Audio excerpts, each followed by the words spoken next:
You're listening to Unfiltered, real talk about sex and love with Ashley and Heather.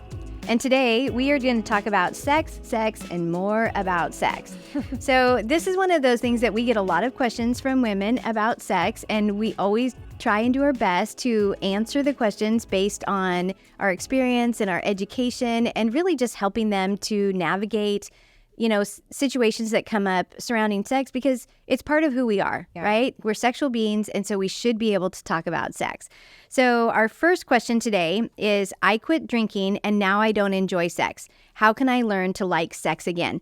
And this is a great question. And a lot of times in the midst of whatever we're using for our coping behaviors, we don't necessarily understand not only how is it affecting our brain, but really how we're kind of conditioning ourselves to respond a certain way to whatever the stimuli is. And so from this question, I would presume that this person used to use alcohol in a connection with their sexual behaviors. And it was almost something that fueled their sexual behaviors. And that can be really a challenging place to be. And especially because, again, we are creatures of habit, and we condition ourselves rather quickly to adapt or respond to a situation. And so when our stimuli is taken away, then it can leave us feeling like, ooh, I don't even like sex anymore, or now sex doesn't really have any meaning to me because it was all part of this initial strategy that I had in place. And so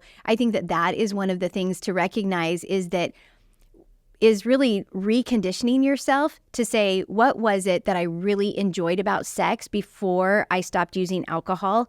And then when you go into having sex, it's really conditioning your mind to bring to the surface what you enjoyed about the sexual experience, but do that without the alcohol. And sometimes this might even mean that the whole entire day, like if you are one of those couples who you say, oh, well, we normally have sex on Friday or Saturday night, and so you know that it's coming, all day Friday, visually rehearse what you enjoyed about sex when you were using alcohol, but leave the alcohol part out, right? And so it really is just using your previous experience to kind of train your brain to remember that this is what we really liked. This is what we liked about sex. And so I'm going to use this as a tool all day on Friday in my own brain, so that then when the time comes, my brain and body are going to be ready to have sex with my spouse. Mm-hmm.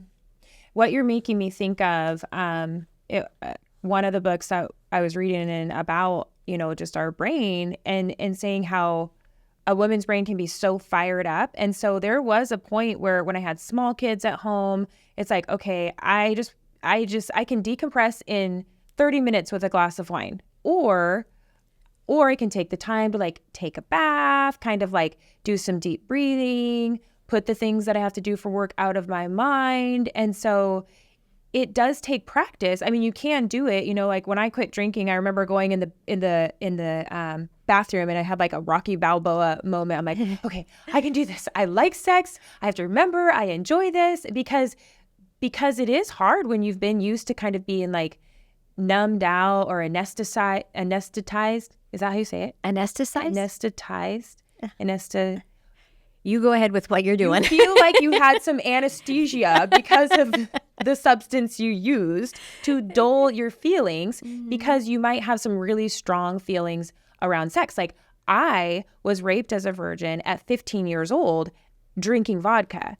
And so until I married John, I had never even had sex sober. I mean, I really should have anyways before I got married, but that's the story of love and sex addiction, is I started this love and sex addiction thing that always was wrapped up with alcohol, because it numbed my feelings. It numbed my fears. I wasn't raised in a house where having uncomfortable feelings or entering in a situation and knowing how to navigate those feelings was modeled for me. And so it was all about just coping and numbing it, whether it was with food or alcohol or whatever it is in these social situations. And so it wasn't really until my marriage where I'm like, you're just kind of standing there totally vulnerable and having to deal with real feelings. And it is so uncomfortable, but it's such a good opportunity to be fully present and fully engaged and fully enjoying what you have in front of you without it having to be numbed or turn into something different.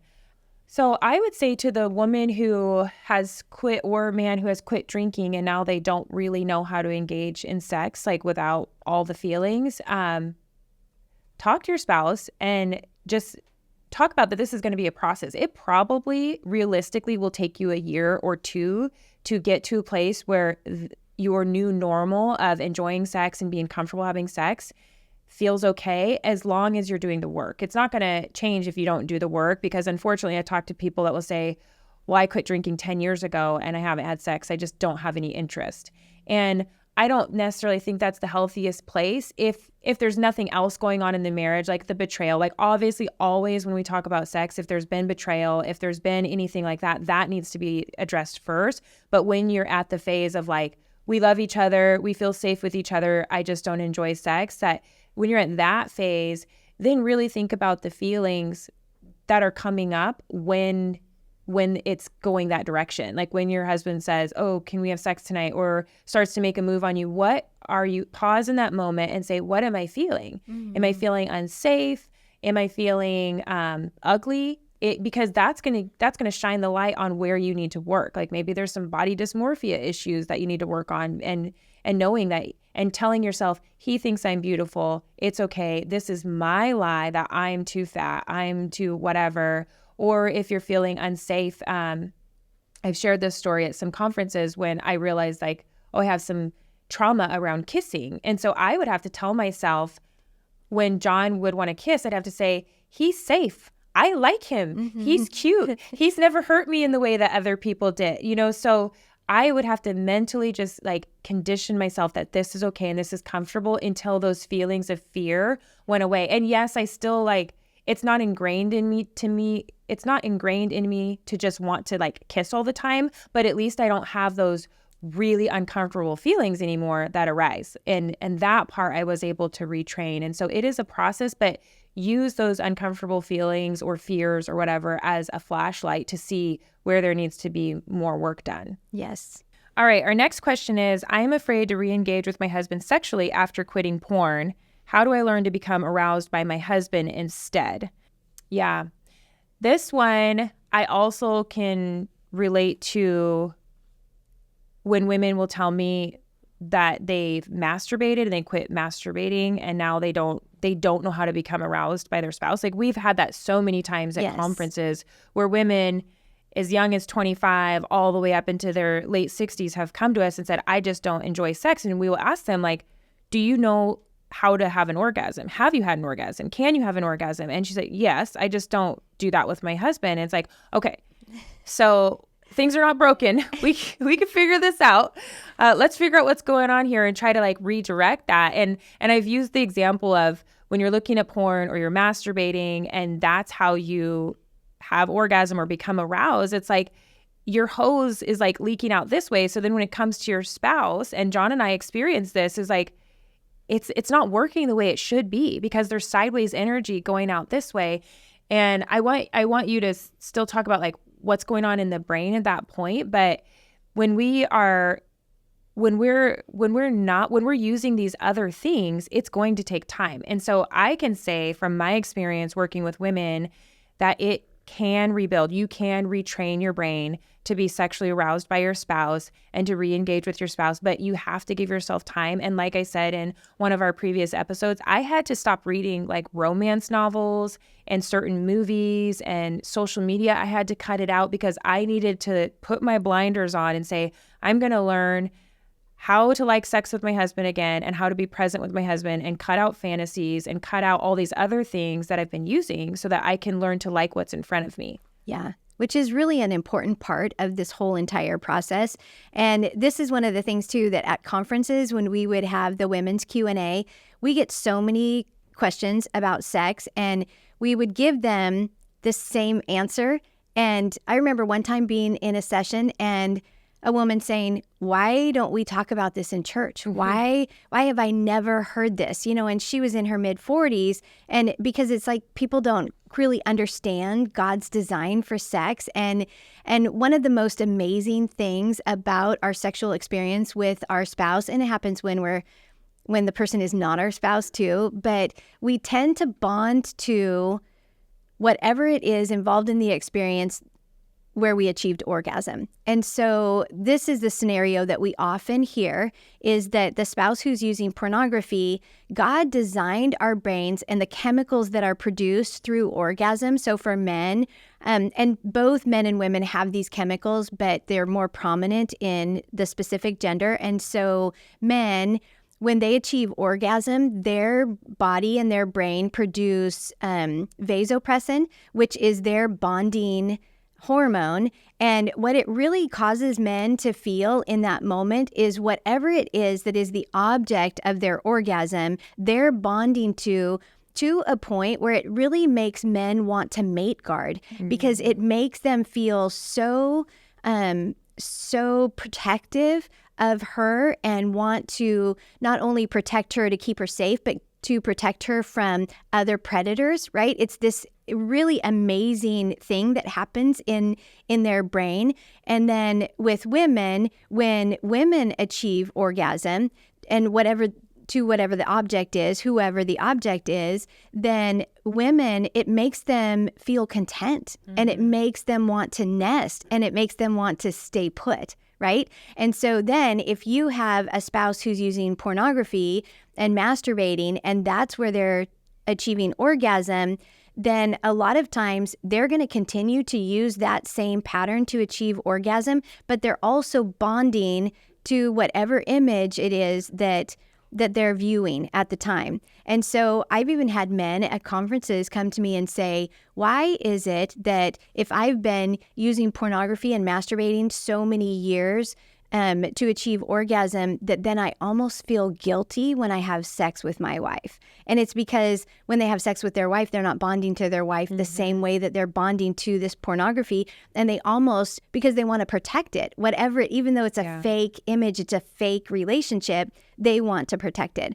And the same thing with women, when we're having sex with our husbands, but we're not achieving orgasm, we're not bonding to our husband. And so this is why you have some situations in relationships where the wife hasn't achieved orgasm for years. And so then she might want to chat up the person who delivers the mail, right? Because they're finding him attractive now because they're not achieving orgasm with their husband, and so they don't find him attractive. They don't want to nest and stay put. They're going to be looking outside of the marriage for some other way that's going to, for them, stimulate oxytocin. I forgot to say that. Yeah. That women, when we keep having babies. Right. Yes, that is another one where it's like, okay, I'm not having orgasm with my husband, and so then my body's not producing oxytocin, but I'm going to have my fifth child now, because for mothers, we produce tons of oxytocin, especially if we're breastfeeding and those kind of things. And so our needs are being met through this production of oxytocin, but yet then our husband, we're not bonding to our husband. And so it kind of sometimes ends up being a little bit of dangerous ground when both partners are not achieving orgasm when they have sex. And so it is one of those things that again, you want to be mindful that God created sex between husband and wife to be a mutually satisfying experience. So it's one of the things where if both partners are not achieving orgasm, you need to work on fixing that, whatever it looks like. And again, not when you're recovering from betrayal, not in any of those things, but when you get to a good place in your relationship and you think, okay, why is it that most of the time he achieves orgasm, but maybe 1 out of 6 times I achieve orgasm? There's something wrong there that needs to be explored. Again, these are little flashlight situations of like, we need to look at this. And I've had a woman say, our sex is good, but we hardly ever have sex, like maybe once a month. And when we do, it's really quick, but it's fine. And I said, I think the bigger issue would be, why are you guys so busy that you're only able to make time? Because she was saying it's about her time. And I said, that would be the bigger issue. If you're so busy that you and your husband only have time to have sex, which we know is like 5 minutes, then you might be too busy. Like this is how a marriage is still like slowly erode. And when you were talking about the chemicals in the brain, it made me think like, I'm always like, oh, I need to cut out sugar. It's giving me zits. It's making me swollen. And when I cut out sugar, then like peanut butter and honey are so good. And that's how I feel with the escalation and the overstimulation of porn use and being able to type in this fantasy person that's airbrushed and, Yes. you know, has all the things. It's like, yeah, your wife who has a baby roll and has had 3 C-sections and frizzy hair and oatmeal spit up on her shoulder is maybe not as stimulating as this false thing over here. And so when we're able to cut out the fantasies and cut out the romance and cut out the pornography, and we're able to like recalibrate, you know, of say, now I'm going to be more stimulated by my husband because I don't have all this extra stuff like pouring in this overflow of dopamine. Right. So yeah, it is, it's a challenging process. I remember when John's counselor told him the I don't even know what it's called, but the neural pathway that's lit up by video games is the same one that you can light up with sex. And so in our first like 90 days of seeing him, he really wanted John to take both. It was like a dopamine detox, you know, like bring it all down. So then the proper things like peanut butter and your spouse can be satisfying and you don't need all this false stuff just to feel something. Right. So our next question is, my husband and I are doing well in our recovery and healing, but I'm still afraid to engage sexually because I can't get the images of his porn use and affairs out of my head. Will this ever go away? And what can I do to help this process? Oh my gosh, I laugh so hard because I think of one of our friends that we went to a conference with, and she was talking about how they had affairs in their marriage, like 18 years of affairs and pornography, and they ended up physically separating and not, you know, like a therapeutic separation because it wasn't safe. And so when they worked on their marriage and it started healing, and it was like, okay, you can come back to my house. You can come in my house. Okay, you can sleep in the bedroom. Okay, you can sleep in the bed, because they were letting that emotional intimacy proceed. And then the physical was following the work they were doing emotionally. And she said, and once we got to the night where I knew we were going to have sex, I was just laying there naked and afraid. It's such a perfect example. It is this slow moving forward where, like Heather said earlier, if you've done the work and now you're at the place where it's, you guys love each other, you're thriving, you're ready, but there's still some fear because it is reframing these experiences. And so maybe the bed is triggering because of before, or maybe those images, if you've caught your husband looking at porn or having an affair, it's so hard to even go back to that place and not have those images. And so I would say slowly build the trust back and don't just jump right back into the bed, but yeah, maybe it is we're going to sit next to each other on the couch. Maybe it is the first step is coming back in the house. Maybe it's coming from the basement up to the bedroom. And maybe it's just, can I hold your hand tonight when we're sleeping? Can we spoon tonight when we're sleeping? Maybe we sleep tonight with no clothes on, but no sex, you know? And then as that starts to feel comfortable and safe and you're able to kind of baby step your way back in, I think it will help you reframe the experience and build that back. And that's been my experience too, of just taking these really slow steps. And you'll have to keep telling yourself, it's okay that we're taking things slow. We're kind of like reintroducing sex. And then when that all feels natural and you're able to kind of test the waters, like, okay, we're going to sleep in the same bed tonight. Maybe we're naked, but we're not having sex. And I was able to do that and feel close and comfortable and almost like crave more of him without the images, then maybe you're ready to go on to the next step and give yourself the permission to say, if those intrusive images take over again, you might have to pause. You might have to pause, reconnect, talk. Maybe it doesn't happen. Maybe it does. Maybe you can restart, but just slowly move into that. And then also, I always had this image of like me with a lasso, and I'm like lassoing my thoughts, or like a movie reel. I can see that old film coming, and I can see that I'm going to start going down a trail. And then I would have to intentionally say, not going there, and like bring in the pictures of how much fun I had going down to the river this morning with my husband, or how cute I thought he was when we were in the garden, and like try to replace what's coming, those intrusive flashbacks. Yes. And so that's where, again, I think where fantasy or mental rehearsal can be a benefit to you.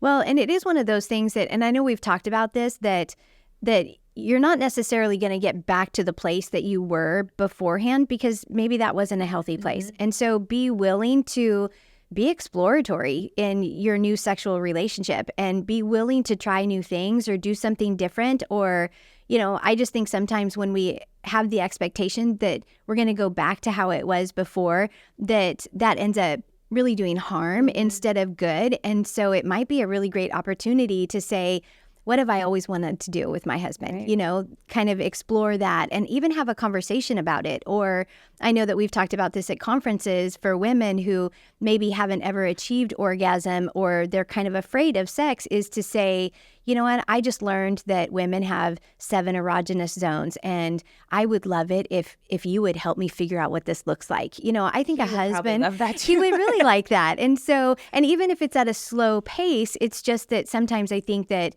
when we're trying to recreate something or reconstruct something in a relationship, it's a good opportunity for us to take time to learn more about ourselves and our bodies, and then invite our husbands into exploring that with us. Yeah. I mean, you guys probably have just finished doing a year to 5 years worth of work, if you're in the recovery process, or maybe you're somewhere in that phase, but that's where you can start probably unpacking your sexuality in a way you never felt comfortable or had the permission to do, because there could be low libido issues. There could be trauma stored in the body where maybe you do need to go see a pelvic floor therapist to realize how to release trauma in your body and how to be comfortable.